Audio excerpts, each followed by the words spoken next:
Key to reversing old age. I'm Dr. Ross Carter with the Regenerative Warrior Show. Your daily dose of longevity and wellness news in 1 minute a day. Wouldn't you just love to be young again? Well, if recent research is anything to go by, we may have just discovered the key to eternal youth.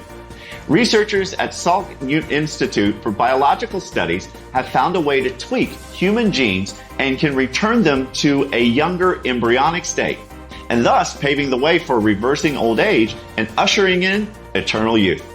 According to the researchers, aging is essentially a function of epigenetic changes or changes that makes our genes either more or less active over time. And by manipulating these changes effectively, scientists have found a way to turn back the clock of time.